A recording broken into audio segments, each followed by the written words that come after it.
Clasificación B, bajo supervisión de un adulto.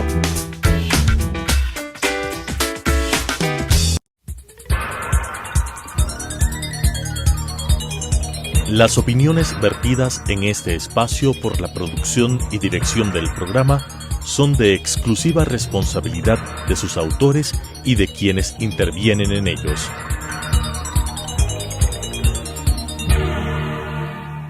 Telesucesos Canal 29 presenta Enfoques, pensamiento libre y crítico.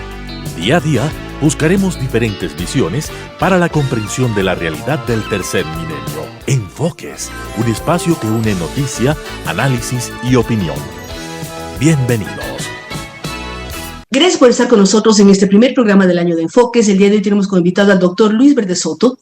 Él es un analista, ha sido parte de diferentes espacios de la vida política ecuatoriana. Actualmente es uno de los asesores de la Presidencia de la República y ellos están trabajando en algo de suma importancia, que es lo que tiene que ver con la prevención anticorrupción. ¿Cómo trabajar en ello? Tienen ustedes unos lineamientos de la política nacional, Luis, pero ¿cómo lograr concretar un tema que lamentablemente no es mal únicamente del Ecuador, sino ha permeado a todas las esferas en el mundo entero, el tema corrupción? ¿Cómo lograr prevenirla y lograr realmente hacer que las personas sientan que ser corrupto es malo y hay que luchar para ir rompiendo esos esquemas? Gracias, Claudia, gusto verte. Creo que lo básico de la lucha anticorrupción es proceder en todos los frentes y acentuar en algunos dependiendo de los casos de cada país. La lucha anticorrupción este rato es un intento mundial de tanta fortaleza como de hecho tiene, por ejemplo, la lucha contra la pandemia. En el mundo se pierden recursos alrededor de la corrupción que podría muy bien satisfacer el hambre de todos los sectores que en este momento lo padecen. Podría satisfacer necesidades de desarrollo mucho más grandes de las que los países que están a la saga del desarrollo puedan cometer. Es decir, la corrupción implica fundamentalmente una desviación de la norma ética, del alineamiento ético, del alineamiento normativo de Estado de Derecho, en que deben proceder tanto las instituciones públicas como privadas, los sujetos individuales y los sujetos colectivos, para lograr los objetivos de la nación. ¿Cómo lograr esto en términos de qué es lo fundamental en el caso ecuatoriano?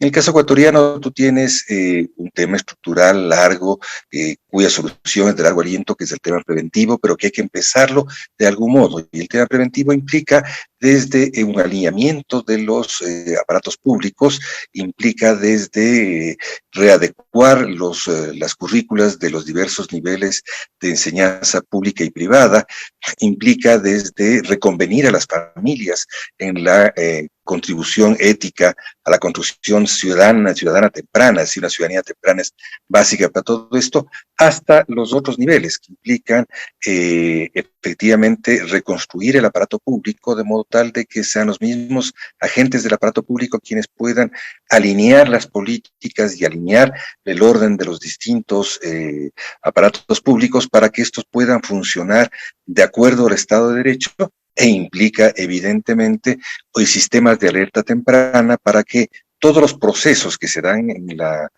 administración pública y que se dan en la interacción público-privada, que ahora es fundamental, dada la nueva composición que tiene la estrategia de desarrollo del país, es necesario que haya una sólida orientación para hacer alerta temprana de aquellos casos donde podría probarse la corrupción. El problema que tenemos este rato y tiene todo el mundo es un problema que la corrupción no solamente se agazapó durante la pandemia, sino que muy seguramente emergerá bajo diversas formas en la post. Perdón, que tuve una pequeña interrupción, ¿no? Decíamos, hay varios temas. Un tema es la corrupción que se agazapó bajo la pandemia y realmente todos nos escandalizamos cuando se había negociado desde con fundas de cadáveres hasta con pruebas de COVID. Una cosa terrible que rompió cualquier esquema fácil o lógico de entender cuando se logra tener corrupción y se juega con la vida de las personas. O sea, fue gravísimo. Y uno puede ver la pospandemia, pero puede ver una serie de elementos a nivel global que tiene que ver con una serie de puntos. Pero lo que preocupa sobre todo a quienes trabajamos en temas de ética, en temas de capacitación, es ¿por qué los corruptos no pagan? Es decir, son detenidos, están apresados, pero se habla de que se robaron X o Y número de millones de dólares, pero al final eso no se recupera y eso un poco hace que las personas, digamos, hay una lucha, sí, pero ¿qué se saca con seguir luchando contra la corrupción cuando los sinvergüenzas que son corruptos viven y disfrutan de su corrupción? Tú tienes varios niveles que hay que trabajar en Ecuador fuertemente. Uno es el fortalecimiento de las instituciones, me refiero a la fiscalía y me refiero al sistema de jueces, que son por nuestra constitución los encargados de la investigación. Desde la sociedad civil podemos aportar elementos de investigación, puede aportar la sociedad civil, y desde el Ejecutivo se deben aportar elementos de investigación, pero la concreción alineada al Estado de Derecho de la investigación y que permite la penalización, que es el paso segundo, que ahora es exclusivamente penalización en nuestro sistema jurídico, la tienen los jueces. Entonces, ahí dependemos mucho del fortalecimiento de estas dos instituciones. Lo mismo la recuperación de lo robado. La recuperación de lo robado hay que tener claro de modo muy duro, de que en el mundo la recuperación de lo robado va entre el 5 y el 10% cuando más. Esto es, los países con más capacidad de recuperación de lo robado llegan a ese extremo del 10%. Normalmente la recuperación de lo robado es inferior al 5%. Y esto lleva a un problema muy complejo de decepción ciudadana, de desapego a la lucha contra la corrupción, de separación en muchos otros casos. Pero esto no debe separarnos a nosotros de exigir a los organismos que tienen que hacer la recuperación, y en ello hay esfuerzos muy importantes hechos por la Procuraduría, como también volver sobre los otros casos. Es decir, tú tienes que trabajar con la construcción en todos los niveles, desde la casa, y hay un nivel muy importante que también debe acometerse, que es el del diseño de las instituciones.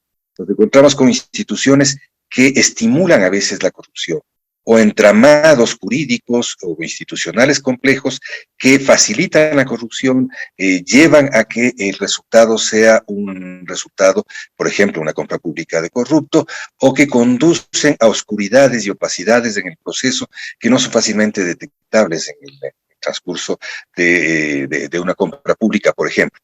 Pero adicionalmente de eso tú tienes un diagnóstico que tienes que trabajar. Temas son muy grandes, muy complejos, son definitivamente invaden muchos campos de la administración pública. Tienes tú campos de especial susceptibilidad, y estos campos de especial susceptibilidad de corrupción están ligados a los mayores campos de gestión pública y gestión público-privada. Me refiero a minería, me refiero a petróleo en todas sus fases, me refiero a telecomunicaciones, me refiero a electricidad, educación, salud y algunas actividades como narcotráfico, evidentemente. Tenemos temas muy complejos como el del presupuesto ejecutado en el Ecuador. Ecuador no evalúa su presupuesto ejecutado y debe hacerlo por necesidad y con urgencia. Toda la obra pública, evidentemente. Estos son campos en los cuales existe lo que podríamos llamar la gran corrupción, o podría existir la gran corrupción. Tenemos una ventaja que hasta ahora en este gobierno no ha habido denuncias sustantivas de hechos graves de corrupción, y se debe prevenir, y es la prioridad fundamental, la prevención de esas manchas de corrupción dentro del gobierno y de la relación con la sociedad, y dentro de la sociedad, pero fundamentalmente dentro del gobierno. Tú tienes diversos tipos de corrupción. Al ciudadano común le es mucho más visible, porque ha sido víctima de corrupción, la pequeña corrupción.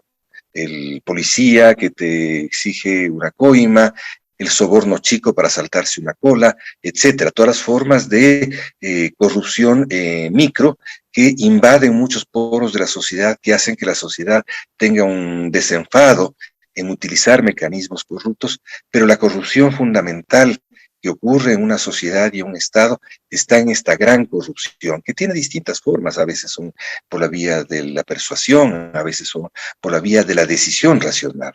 En esto hay que trabajar en lo siguiente: hay que trabajar otra vez en diseños institucionales en los que se desaliente la corrupción antes que se aliente la corrupción. ¿Cuándo se alienta la corrupción?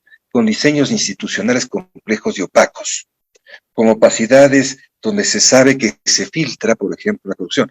Voy a poner un ejemplo reciente de malestar ciudadano, que es el caso de una persona que recibe, de acuerdo a derechos humanos y de acuerdo a nuestro sistema de derecho, recibe un acortamiento de su condena en base a requisitos determinados.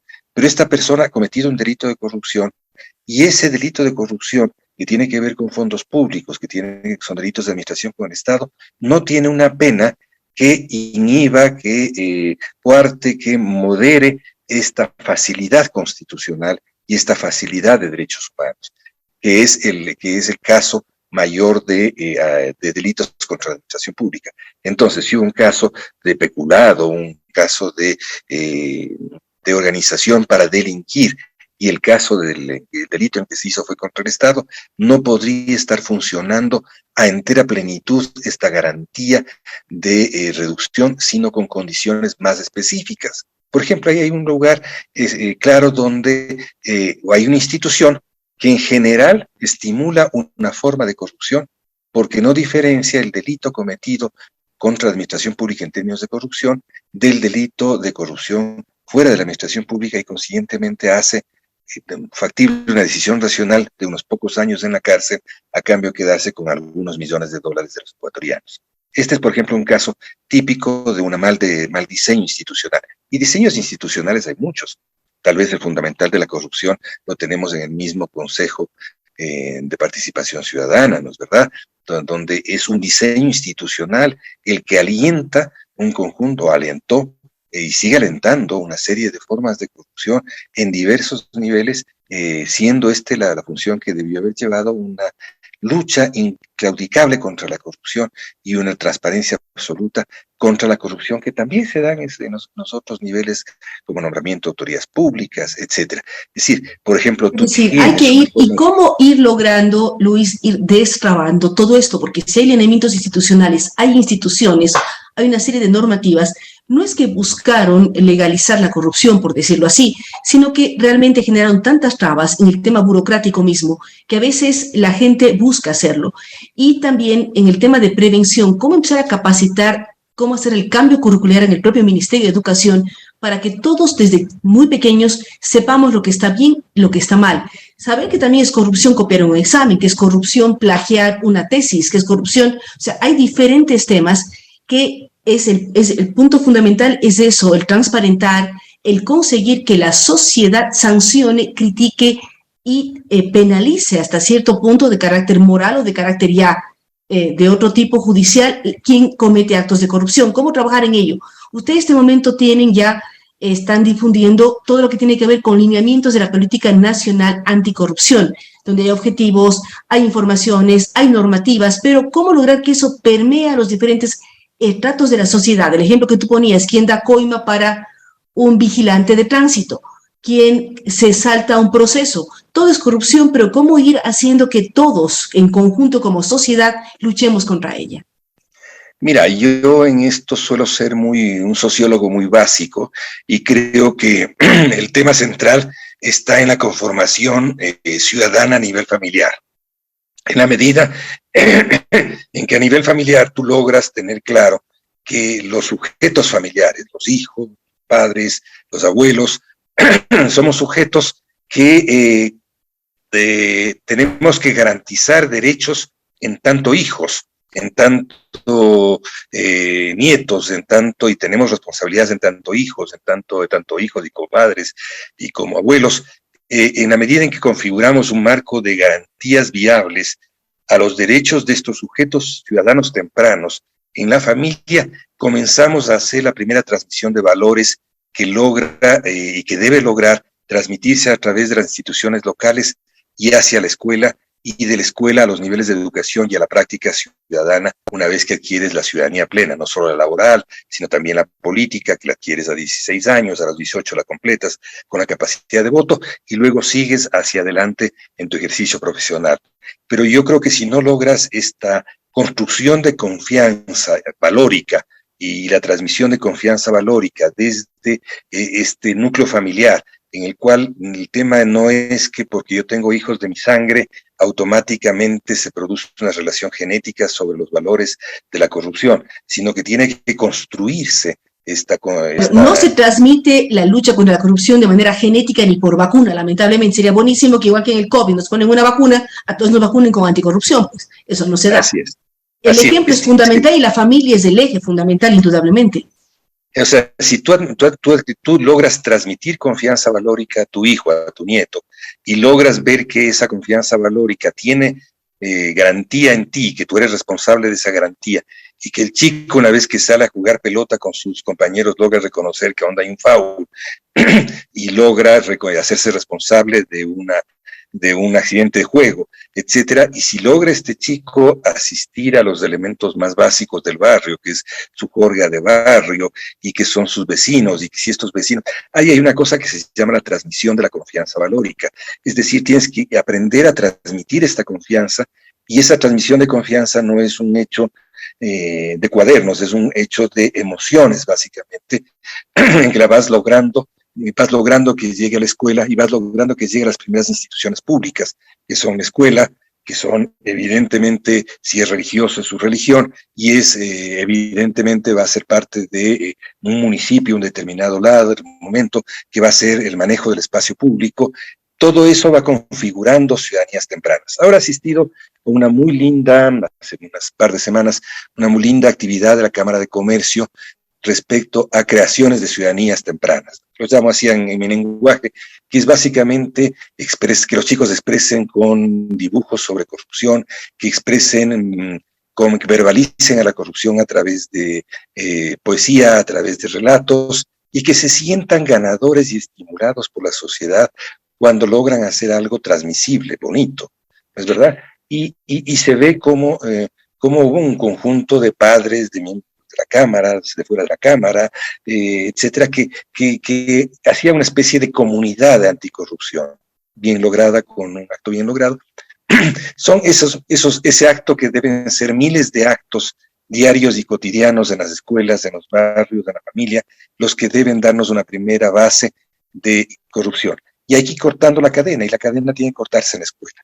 En la escuela hay que restituir cambios importantes en las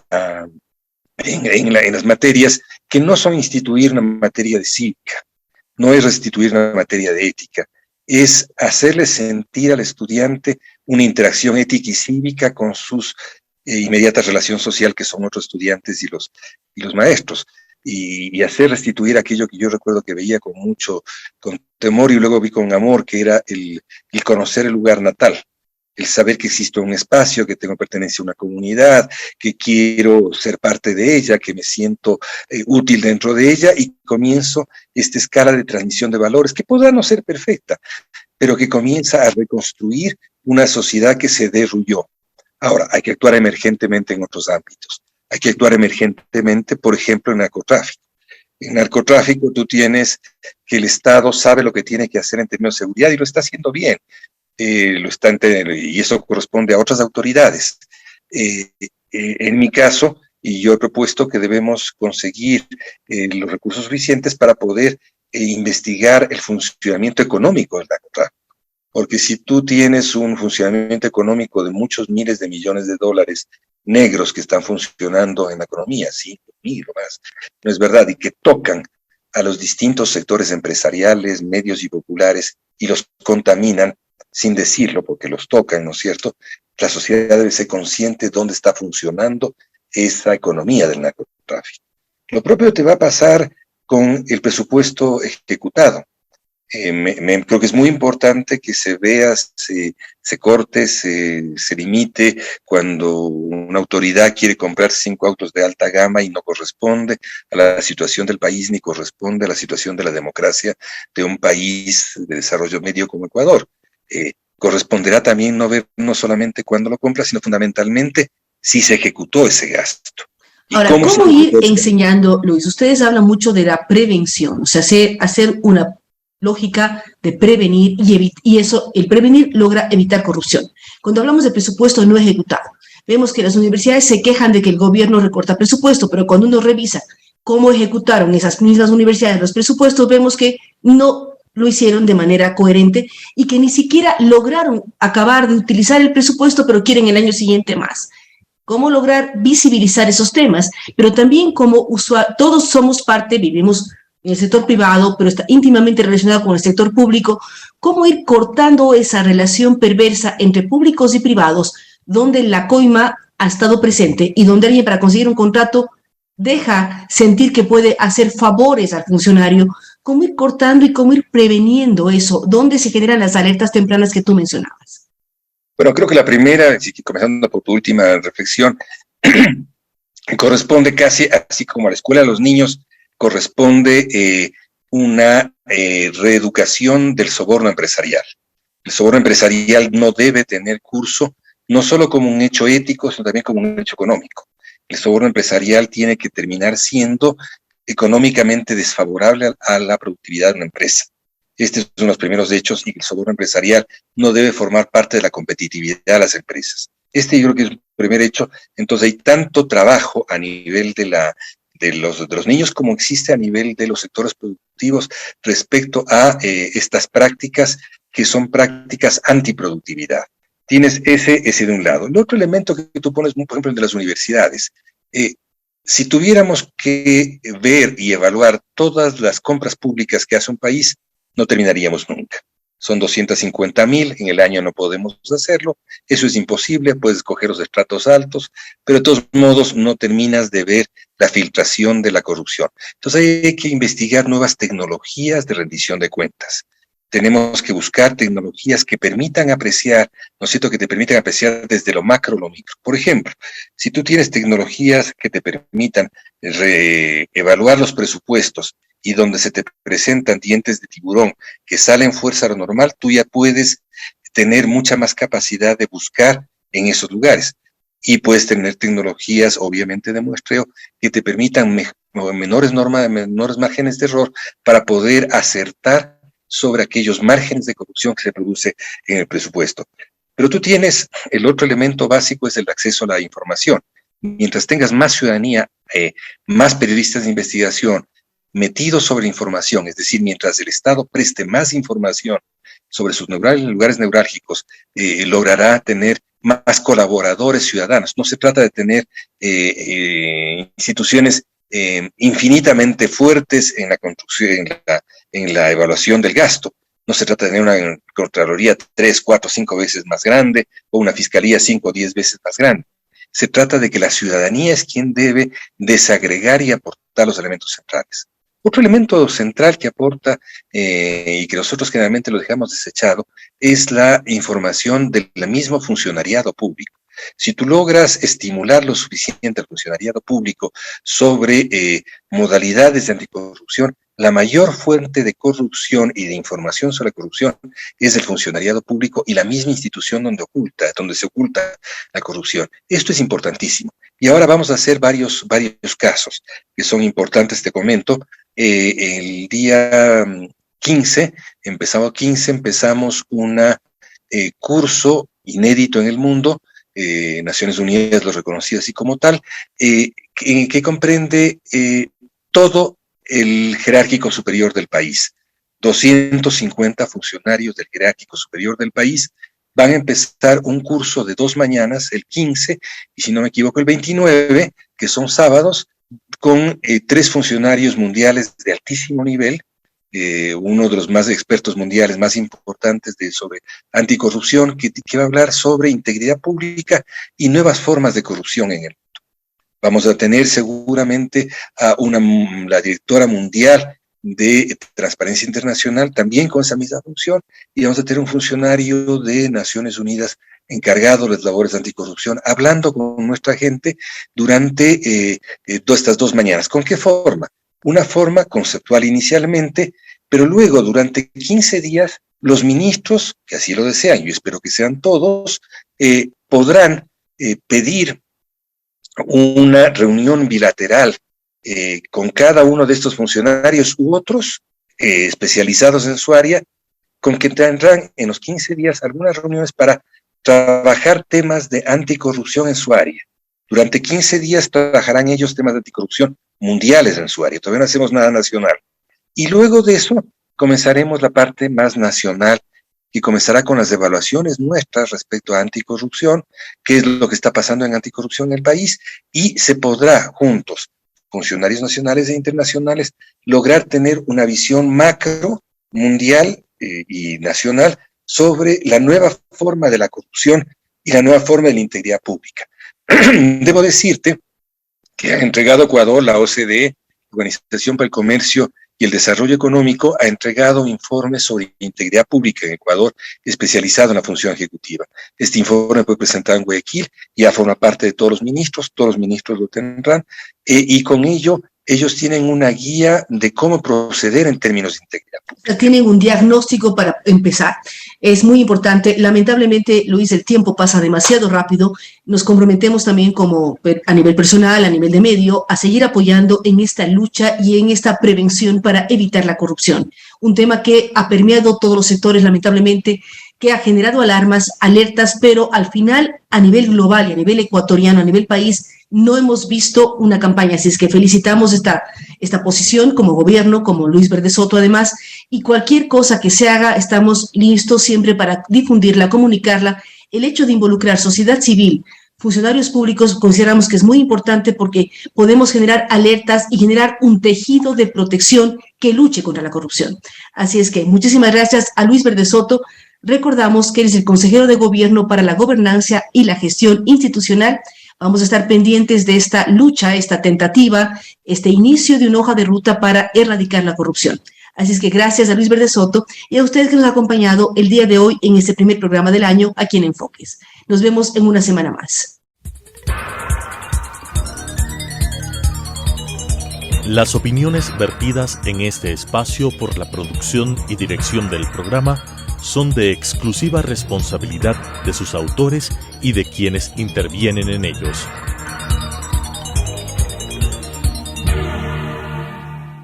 Telesucesos Canal 29 presentó Enfoques, pensamiento libre y crítico. Día a día buscaremos diferentes visiones para la comprensión de la realidad del tercer milenio. Enfoques, un espacio que une noticia, análisis y opinión.